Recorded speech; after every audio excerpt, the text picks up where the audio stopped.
If I had to lose 45 pounds of menopausal belly fat all over again at 5'2", this is exactly what I would do.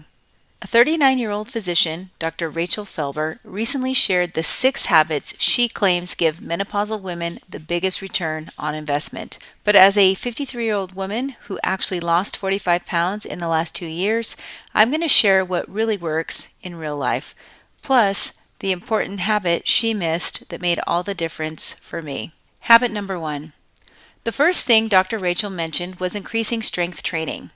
While I do agree that muscle does increase your metabolism long term, in the short term, I always gain a couple of pounds of water weight for about 2 days after. So if you're looking for immediate weight loss, you won't get that with weightlifting. The reality is that diet does the heavy lifting for weight loss, especially in menopause. So if you can't, or frankly just don't want to, lift weights, the good news is you can still lose weight after 50 without it. And I'm going to share more about that with you later in this video. Now, if you want to feel and be stronger, look fitter, and burn more calories overall, building muscle is the long-term way to go.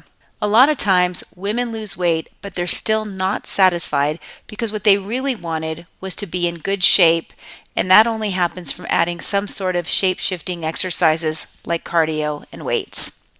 But we have to also be careful that we don't fall into the mindset that we can eat more now because we are lifting weights.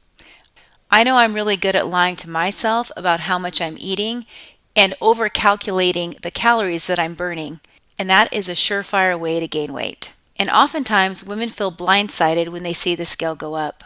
Now, if you're not comfortable with going to the gym, there are many great beginner videos on YouTube, and you can get started right away in your own home today. Habit number 2. The second thing Dr. Rachel mentioned is prioritizing protein. Truth, I lost my first 30 pounds without making any intentional changes with protein intake. I primarily focused following a low-carb diet first with high fat and the rest protein because the foods I enjoy tend to be higher in fat. I knew from the very beginning if a weight loss plan was going to work for me, it had to be built around foods that I love to eat. So I really didn't care that my diet consisted of around 75% fat. In fact, for me, the more fat, the better. To this day, I have not gained those 30 pounds back. And for those of you who are wondering about how that affected my cholesterol levels, I have what's called pattern A cholesterol, which is a healthy range of triglycerides, HDL, and small to large dense LDL.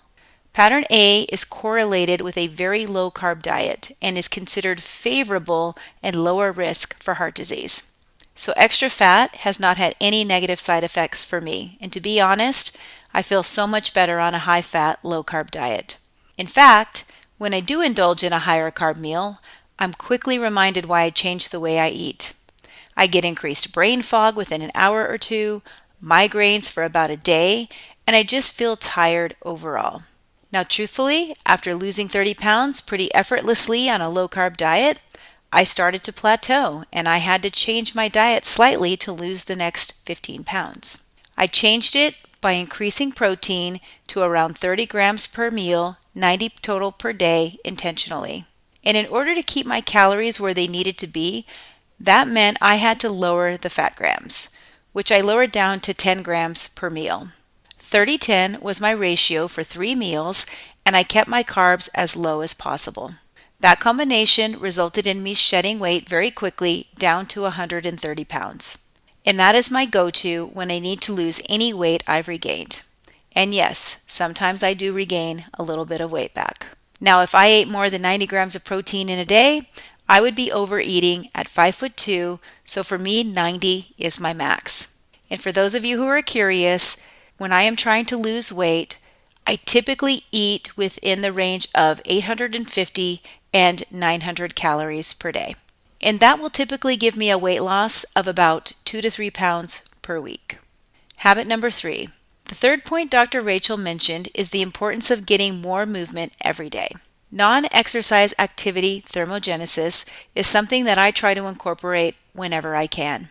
A practical way that I do this is simply taking care of things around my house. You don't even have to leave your home. I clean, organize, decorate my home, and I try to get up as often as possible from my desk when I'm working. They say even shaking your legs is a form of this and burns calories. And you would probably be surprised by how quickly this adds up. Also, one thing I noticed is that when I don't move around very much, I actually feel weaker each day. So I really try to stay as mobile as much as possible throughout the day.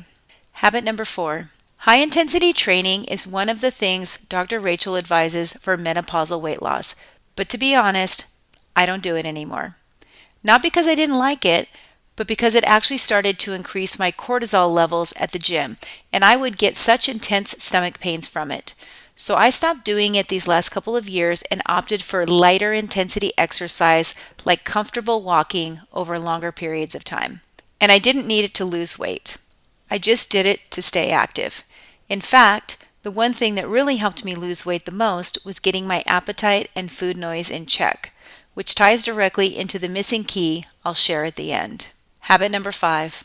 Dr. Rachel suggests cutting back on alcohol. I would say stop drinking it entirely. That's what I did several years ago. Number 1, alcohol without a doubt lowers your inhibitions and willpower when it comes to eating. I remember back in college, after going out with my friends drinking, the compulsion to get some tasty food increased dramatically, and I could eat an entire medium-sized pizza, which was way too much for a little person like me. Also, you just feel so terrible the next morning. And I noticed when I listened to the people who are in the best shape and health, most of them admit they never touch alcohol. Habit number 6.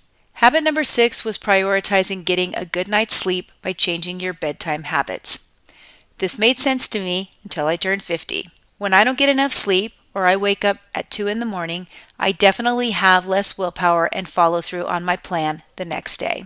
The problem is that over 50, you may or may not be able to control getting a full night's sleep, no matter how hard you try.